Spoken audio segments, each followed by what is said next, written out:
চলো আসি আসি দাদা।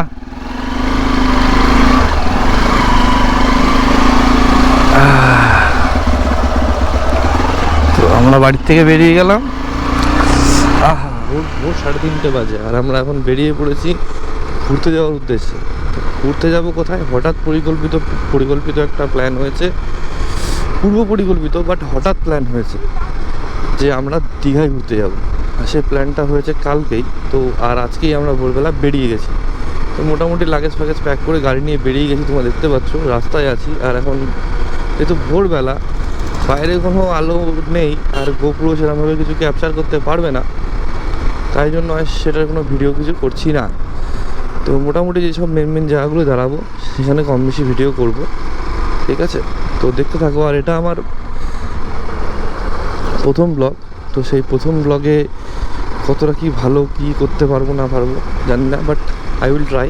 চেষ্টা করব ভালোভাবে ব্লগটাকে সম্পন্ন করার, ভালোভাবে তোমাদেরকে সব কিছু ইনফরমেশান দেওয়ার। আর ওয়েলকাম সবাইকে আমার চ্যানেলে, ট্রাভেল উইথ রক্ষিত চ্যানেলে সবাইকে স্বাগত। আর সবাই পাশে থাকবেন, সাপোর্ট করবেন। চলো দেখতে থাকো। বাড়ির থেকে বেরোনোর পরে যেহেতু পর্যাপ্ত আলো ছিল না, আর তোমরা জানোই যে গোপ্রোতে আলো না থাকলে গোপ্রো পুরোপুরি যাবেই কানা। তাই জন্য বাড়ির থেকে কিছুটা এগিয়ে চলে এসেছি, প্রায় 12-15 কিলোমিটার এগিয়ে চলে এসেছি। আমরা এখন কল্যাণীতে রয়েছি। তা এই এখন তোমার সাথে শেয়ার করার পালা হচ্ছে আমরা যাচ্ছিটা কোথায়। ঘুরতে তো যাচ্ছিটা কোথায়। তো আমার মনে হয় আমাদের এই কলকাতা নিবাসী আমরা যারা আছি তারা প্রত্যেকেই তাদের ঘোরার লাইফ শুরু করেছে কম বেশি খুব কাছাকাছি আর খুব পরিচিত একটা নামের সাথে, এটা হচ্ছে দীঘা। তো আজকে এটা আমার প্রথম বাইক রাইড হতে চলেছে, আর সেই বাইক রাইডটাও আমি শুরু করতে চলেছি দীঘা থেকেই। তো আজকে জার্নি রুট প্ল্যানটা বলি। আজকে জার্নি হবে শিমলা টু দীঘা, আর এই জার্নিটা অলরেডি শুরু হয়ে গেছে। তোমাদের সাথে শেয়ার করবো রাস্তার অবস্থা কেমন আছে না কি আছে, কীভাবে কোন রাস্তা দিয়ে গেলে সুবিধা হবে সবটাই। তো চলো রাস্তার সাথে সাথে তোমরাও এনজয় করতে থাকো।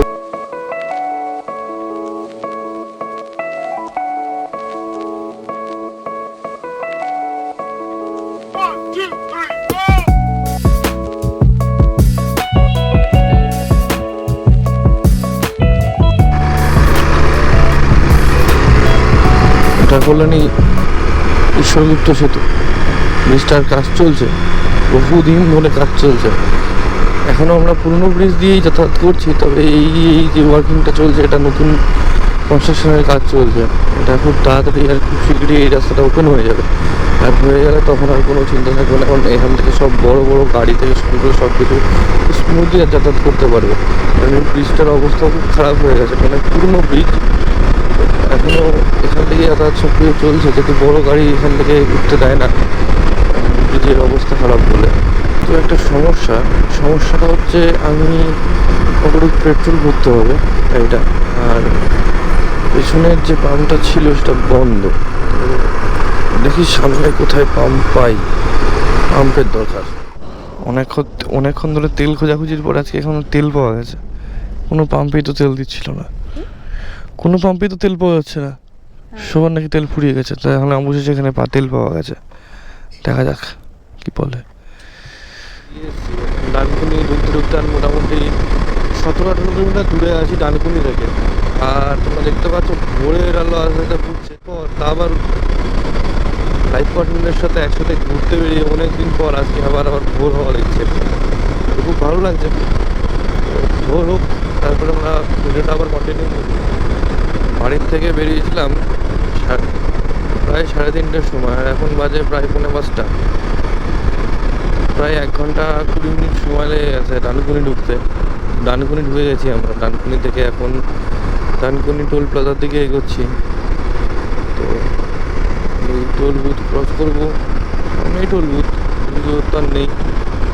সকালও হয়ে গেছে, সকাল মানে একদম আর্লি মর্নিং। তো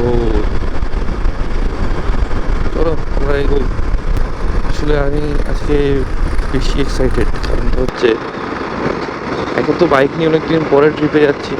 আর এটা প্রথম ট্রিপ, মানে এটা আমার আর সুমনার প্রথম ট্রিপ কোথাও বাইক নিয়ে। বাট এর আগেও আমরা হানিমুনে সিকিমে গিয়ে বাইক রেন্ট নিয়ে গেছিলাম, বাট নিজেদের বাইক নিয়ে ঘুরতে পারিনি। তো হ্যাঁ, এইবার পরিকল্পিত প্ল্যানের পরে আমরা নিজেদের বাইক নিয়ে যেতে পারছি। দীঘা থেকে শুরু করছি, কারণ আজকে প্রথমেই বলেছিলাম যে প্রত্যেকের আমাদের কলকাতার যারা আমরা ছেলেরা রয়েছি তাদের মোটামুটি ঘোরার জার্নি শুরুই হয় দীঘা থেকে। তো আজকেও আমরা এই বাইক নিয়ে জার্নি শুরু করছি দীঘা থেকে।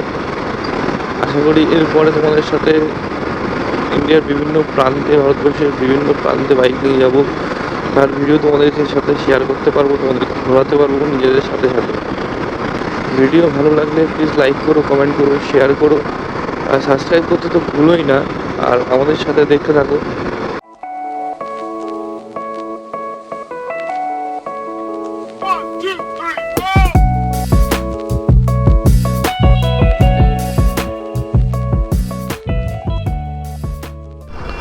সকাল সকাল ফেসে গেছি সাতটাগাছির জ্যামে, ভালোই পরিমাণে জ্যাম আছে।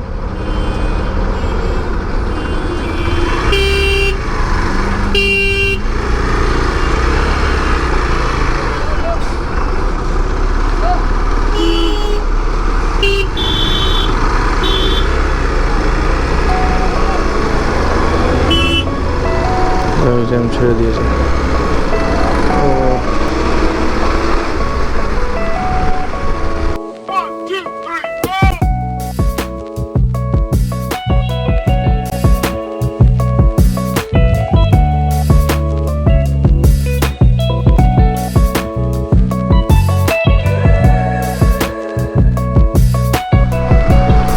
আজকে আমাদের জার্নির এটা প্রথম টোল প্লাজা।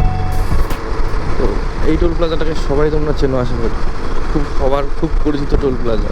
তুমি যে জার্নিতেই যাও, যেখান থেকেই যাও, যেভাবেই যাও, তোমাকে এই টোল প্লাজা ক্রস করতেই হবে। এটা হচ্ছে ধুলাগড় টোল প্লাজা। এটা তোমায় ক্রস করতেই হবে, সে তুমি যেদিকেই ঘুরতে যাও না কেন।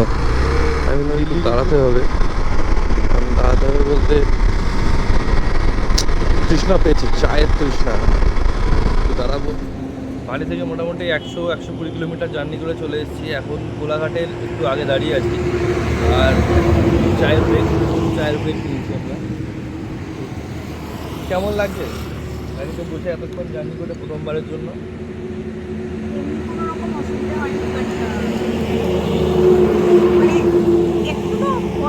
বসে থাকতে গেলে সবারই একটু অসুবিধা হয়।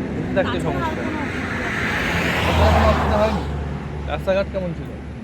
ঠিকঠাক, রাস্তাঘাট খুব ভালো ছিল। আর এই হলো আমাদের গাড়ির অবস্থা।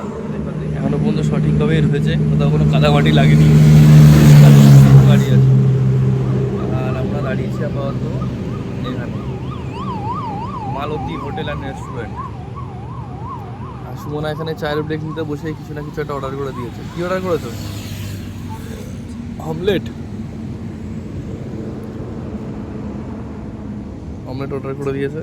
অমলেট আর চা, মোটামুটি একটা ব্রেকফাস্ট টাইপের হয়ে গেল। দিয়ে এবার আমরা সিধা বেরিয়ে যাব। আমরা এদিক দিয়ে এসেছি, এই সাইড দিয়ে আমরা এসেছি, এই সাইড দিয়ে। আর এখন আমরা এই সাইড দিয়ে গিয়ে এই সাইড দিয়ে বেরিয়ে যাব। কোলাঘাটের একটু আগে রেস্ট নিচ্ছিলাম, একটু দাঁড়িয়েছিলাম মোটামুটি 10-15 মিনিট এখানে দাঁড়িয়েছি, চা খেয়েছি, ডিম অমলেট খেয়েছি। খেয়ে এখন এখান থেকে বেরিয়ে গেলাম। আর দাঁড়ানোর ইচ্ছা নেই। আর মোটামুটি গুগল ম্যাপ দেখা আমাদের আর 119 কিলোমিটার মতন বাকি আছে। আর গুগল ম্যাপ দেখাচ্ছে 2 ঘন্টা 28 মিনিট। তো আশা করছি ওরকম না, 2 ঘন্টার মধ্যে 2 ঘন্টা 2.5 ঘন্টার মধ্যে পৌঁছে যাবো। তো এগোতে থাকি আর তোমরা রাস্তার ভিউ এনজয় করতে থাকো। এখনও আমরা কোলাঘাট থেকে প্রায় 20 কিলোমিটার 22 কিলোমিটার দূরে আছি। এখনো অন টাইমেই আছি। আমরা মোটামুটি বাড়ি থেকে যে সময় বেরিয়েছি সেখান থেকে এখনো পর্যন্ত এবারে চালিয়েছি 50 কিলোমিটার দেখাচ্ছে। তাতে মোটামুটি 2 ঘন্টার মধ্যে আমরা কোলাঘাট পৌঁছে যাবো। 2 ঘন্টা থেকে 2 ঘন্টা 10-15 মিনিট।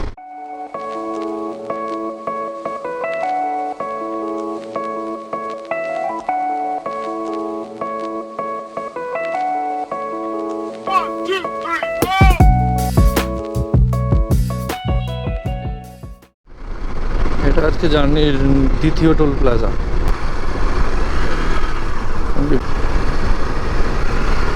দ্বিতীয় টোল প্লাজা পেরিয়ে গেলাম।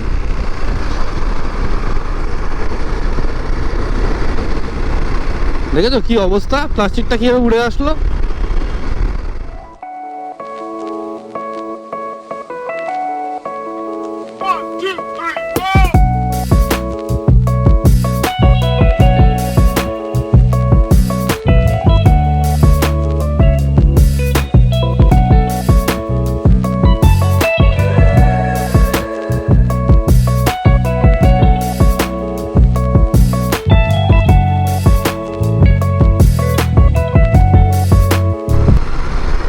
নন্দকুমার থেকে ডান দিকে রাস্তায় ঢুকে যেতে হবে সিধা দীঘা। ব্যাস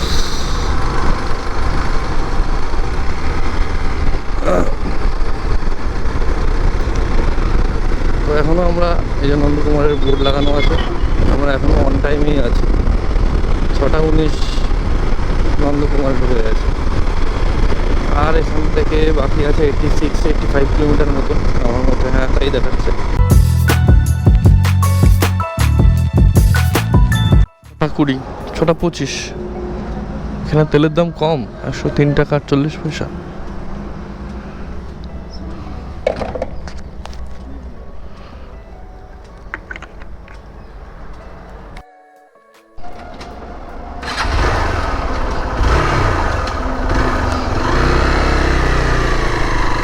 নন্দকুমার ক্রস করে পেট্রোল ফিউলিং করিয়ে নিয়েছি। এখন আবার দীঘার দিকে জার্নি। আর বেশিক্ষণ বাকি নেই, আর মোটামুটি 83 কিলোমিটার বাকি আছে। গুগল টাইম দেখাচ্ছে 1 ঘন্টা 50 মিনিট, বাট আমি বলছি মোটামুটি 1.5 ঘন্টা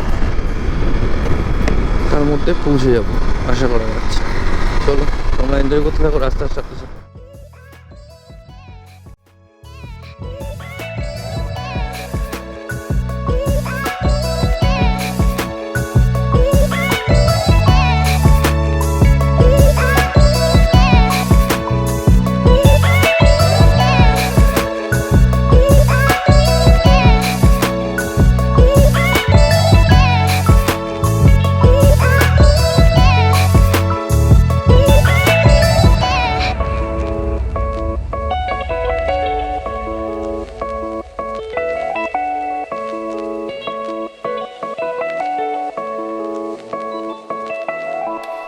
দীঘা এখান থেকে আর 40-45 কিলোমিটার বাকি আছে।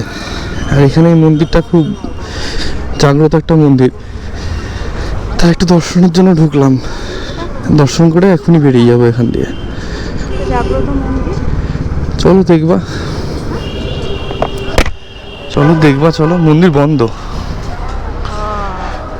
মন্দিরে দাঁড়িয়েছিলাম, মন্দির থেকে বেরিয়ে গেলাম। এখন আর দাঁড়াবো না কোথাও। এখন টান সিধা দীঘায় ঢুকবো। আর দীঘায় ঢুকে তারপরে তোমাদের সাথে শেয়ার করবো দীঘায় কোথায় ঘুরছি, কোথায় যাচ্ছি। এখন দীঘায় ঢুকে দেখি হোটেল কোথা থেকে, হোটেল কী পাওয়া যায়, না হোটেলের রেট কী আছে না আছে, সবই তোমার সাথে শেয়ার করবো। ঠিক আছে, ঢুকতে না ঢুকতেই এরকম দুপাশে এরকম সারি গাছ, মনে হচ্ছে যেন বিচে এখনই ঢুকেই গেছে।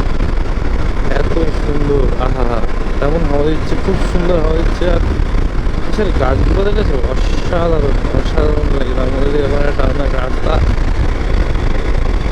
আর তার সাথে আমি আর শোনা। ফাইনালি আমরা দীঘায় পৌঁছে গেছি। দীঘার বিশ্ব বাংলা গেট দেখতে পাওয়া তো হয়ে গেছে, তার মানে হচ্ছে দীঘায় এন্ট্রি হয়ে গেছে। এই যে সামনে বিশ্ব বাংলা গেট।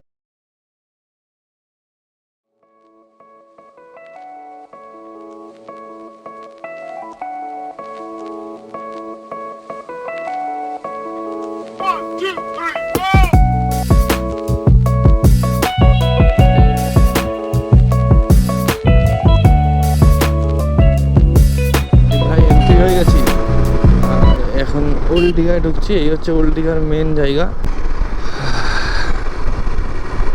ওই দেখো সমুদ্র।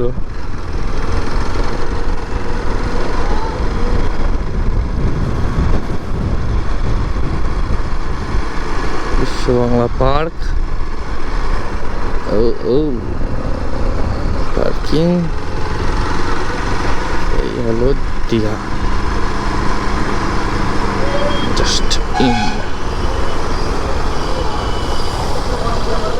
ওল্ড দীঘায় আমরা এখনো পর্যন্ত একটাও রুম দেখিনি। আমরা সেটা নিউ দীঘাতেই যাচ্ছি সোজাসুজি। আগে নিউ দীঘা চেক আউট করবো, আফটার দ্যাট মনে হয় যে না ওটা বেস্ট নয়, ওল্ড দীঘা বেস্ট, তাহলে আমরা আবার ব্যাক করে ওল্ড দীঘায় আসবো। আপাতত নিউ দীঘা। কেমন লাগছে স্যার ঝাউ বাগান? ওইসব জায়গাতেই যাবো ফটো তুলতে, যাবো, সব যাওয়া যাবে সব। এই যে মন্দির, এই যে পুরীর মন্দিরের আদলে এরা করছে, এই যে এটা দারুণ, বহুত বড় জায়গা নিয়ে করছে, দারুণ করছে, দারুণ। হ্যাঁ, পরে আসবো ওখানে ফটো তুলতে এটাতে। ও ঢুকতে দেবে না তো, ঢোকা এন্ট্রি নেই। এই যে আমরা পৌঁছে গেছি। ম্যাডাম, তো কেমন, হাউ ওয়াজ দ্য এক্সপিরিয়েন্স? কি ভালো না? কেন, কি সমস্যা? হ্যাঁ, হতে হবে, প্রথমবার গাড়িতে চললে তো না ব্যথা হবে। আর বাদ বাকি কোনো এক্সপিরিয়েন্স? আর একটু হাঁটাচলা করলে আবার বুঝতে পারবো।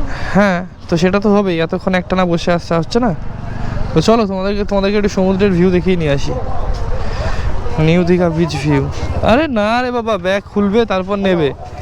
তোমার এটা ধরো, হেলমেটটা লাগানোই থাকা আপাতত। তো ফাইনালি দীঘায় পৌঁছে গেছি, আর তোমাদেরকে প্রথম পৌঁছে আমরা আগে চলে এসেছি বিচে, নিউ দীঘা বিচে। এসে আগে তোমাদেরকে একটুখানি বিচটাকে দর্শন করি, তারপরে হোটেল মোটেল সব দেখা যাবে। তো